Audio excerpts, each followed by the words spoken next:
Pourquoi vous cherchez les mineurs?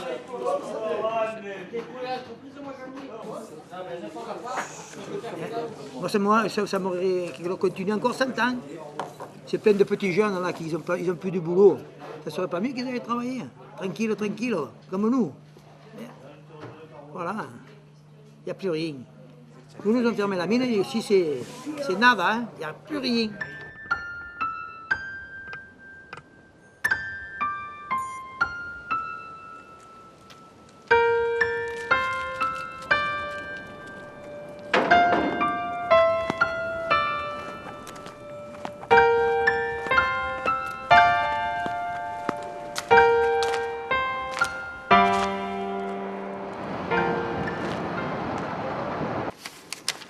Richard, Oui.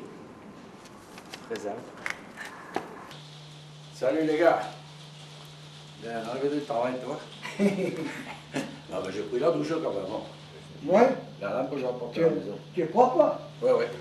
Où c'était la mine, donc je suivais en fait le chemin de mes grands-parents et de mon père, qui était mineur, ou alors je m'orientais beaucoup plus vers l'aérospatiale, parce que j'aimais beaucoup les avions. Je m'appelle Magin Roland. J'ai travaillé 36 ans à la mine. J'ai été embauché à 14 ans et j'ai passé toute ma carrière dans la mine jusqu'en 1974. Lui, il était chef de poste. Lui, il était charretier. Voilà. Ah oui. Quand il y avait quelque chose, j'allais le voir. Oh, voilà.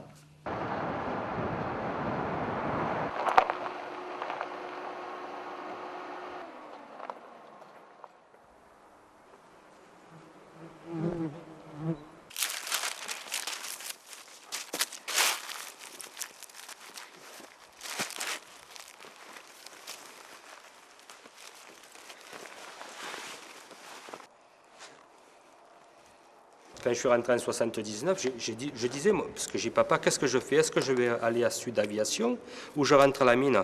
Tout en sachant qu'on sait qu'à la mine, ça va fermer. Et c'est de là qu'il m'a dit, mais mon fils, rentre à la mine, tu verras que ça va continuer, il y en aura encore pour une vingtaine d'années. Mon père, quand j'ai passé mon certificat d'études, il m'a dit, oh, il faut pas, hein, il faut aller travailler. Hein. Et où travailler, faire le maçon, faire quoi? Il m'a dit, à la mine. Et moi, comme j'étais un âne, ben, je suis directement mené là. Voilà. Ça fait qu'on ne savait pas que c'était l'âne. Pour les anciens, la mine, c'était quelque chose de sûr. De sûr. Là, vous avez du travail sûr.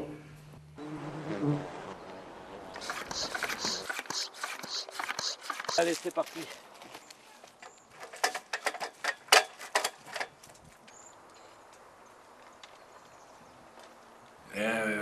C'était pas grand-chose. Quand tu disais à quelqu'un que je suis mineur, quelqu'un qui n'est pas de Gréasque, qui est de Marseille ou d'un pays un peu éloigné, tu dis je suis mineur. Et puis ils nous regardaient là. Voilà, t'es moins que rien. Ils nous regardaient comme ça. Mais nous, c'est pas ça. Nous, la mine, on l'avait dans le cœur. Hein. Nous, on aimait la mine. On aimait notre métier. C'est vrai qu'au début, quand j'étais embauché, j'étais fier de dire, oui, l'industrie, il faut la faire ronfler, comme on dit, pour faire travailler d'autres entreprises, parce que le charbon faisait travailler d'autres entreprises. Ici en province, il y avait plus de 2200 personnes en dehors de la mine qui travaillaient pour la mine. Donc c'était un outil de travail qui était très important. Je suis rentré en 83 à la mine. J'étais un ancien routier, je suis rentré à la mine. Parce que ma femme voulait des enfants surtout, donc c'est pas sur la route qu'on peut en faire. Il y avait des places qui se proposaient, donc je me suis présenté et je me suis retrouvé au jour comme conducteur poids lourd et transport en commun à la mine. Pourquoi la mine a fermé? Bon, ben, apparemment le charbon revenait trop cher, enfin l'exploitation revenait trop cher, c'est un peu à cause de ça, mais enfin bon, du charbon c'est pas ce qui manque, il y en avait encore beaucoup.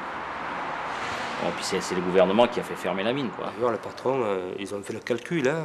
On revenait trop cher au niveau de l'exploitation parce qu'on boisait, on mettait plus de temps à boiser qu'à exploiter. Moi, il me semble que c'est à partir de ce moment-là qu'ils ont dit on va fermer la mine. Moi, je ne m'y attendais pas à partir si vite. Je pensais pouvoir faire encore quelques années. Je ne m'attendais pas à finir comme ça, quoi. Du jour au lendemain, que je rentre à la maison, quoi. Bon, c'est quand j'ai reçu mon courrier que je m'a dit que je me retrouvais en DPA et qu'il fallait que j'arrête, quoi. Bon, on essaye d'avoir une petite activité à côté, mais c'est pas toujours évident, quoi. Bon, donc, pompier, ça m'a permis d'être dans la légalité, surtout, et puis de pouvoir continuer, quoi. À faire quelque chose, à me rendre utile, surtout. On ne peut pas demander un travail parce qu'on est, on est dans le pacte charbonnier. Le pacte charbonnier, c'est-à-dire qu'on a accepté, on a signé de dire que bon, on est en congé charbonnier. Donc congé charbonnier, c'est le patron qui vous paye en fait 80% du salaire sans rien faire. D'ici 2 ans, j'aurai 50 ans. Automatiquement, une fois que je suis à la retraite, là oui, je peux demander à travailler dans une entreprise ou un patron ou un artisan, tu vois, pour donner encore de mon temps, parce que 50 ans, 60 ans, c'est jeune. Hein. Je crois que je vais partir. Il y a intervention. Alors. Eh oui, ça sonne. Il va appeler.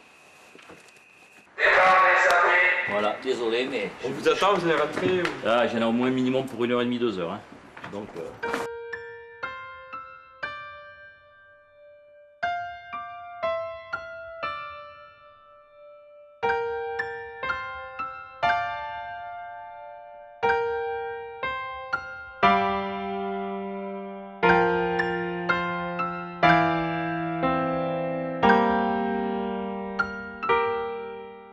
Parce que je suis jeune, je profite, donc je rends service à beaucoup de gens, hein, automatiquement, à mes beaux-frères, du côté de ma famille, mais aussi bien du côté de mes amis. Après, que ce soit mon épouse, des fois, quand le samedi, on fait rien, parce que bon, il pleut ou quoi, elle fait du ménage, ou elle fait le linge, voilà, elle fait la poussière sur le lustre, que moi, je ne fais pas. Moi, c'est l'aspirateur, le serpillère.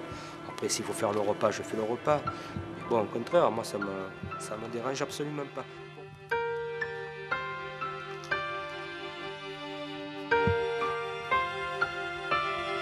La mine, elle nous a beaucoup appris. Hein. Elle nous a appris à resserrer des liens entre chacun de nous. Et quand on se voit, on est content comme quand vous rencontrez votre On frère. se touche la main alors, comme ça va. Et on est heureux que c'est pas possible. Alors, de suite, hop, on tombe dans le coup, là. On parle de la vie, là. De suite. Alors, c'est inoubliable, ça. Moi, je pense que la mine a fermé trop vite. Enfin, trop vite pour nous, peut-être pas pour l'État, mais pour nous, oui. Donc, on n'a pas su réaliser un petit peu ce qui s'est passé, donc on n'en parle pas. Peut-être par fierté, ou par... non, peut-être pas par fierté, mais pour faire justement sous forme de décès, tu vois, parce qu'on s'est dit, c'est triste. On perd un cher, quand on perd un cher, bon, si on parle d'un cher qu'on a perdu, on parlera du bon qu'on a passé, mais pas du mal, on ne parlera pas de sa maladie. Par exemple, s'il est mort d'une maladie incurable, on n'ira pas, le pauvre, il est mort de ci, il est mort de là, et tu te rends compte, et heureusement qu'il a pris ses médicaments. Tu vois, je vais te dire, voilà, je pars de ce principe-là. Ben là, je crois que la mine, c'est pareil, c'est un peu ça. C'est un peu ça. On parlera du bon, mais pas du mauvais. Moi, je pense au lieu de faire des films, des trucs comme ça, là, vaut mieux que la mine y rouvre, quoi, je pense. Et qu'ils nous donnent du travail à nous. Et après, vous en ferez des films, parce que là, ça risque que vous faites.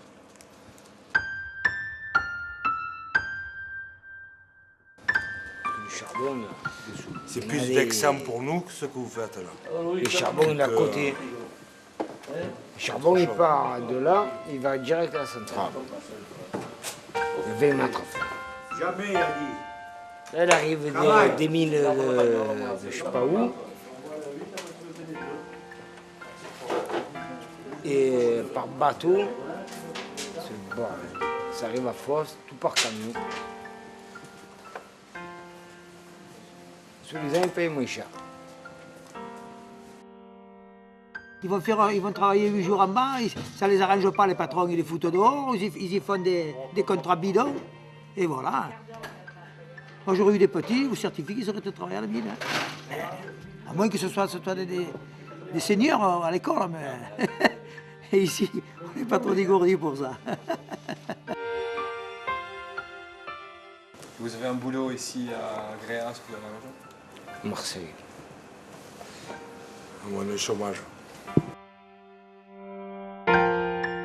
Et là, je suis bien maintenant, tranquille. Je fais plus rien. Je vais à la pêche, je vais à la chasse. Et voilà.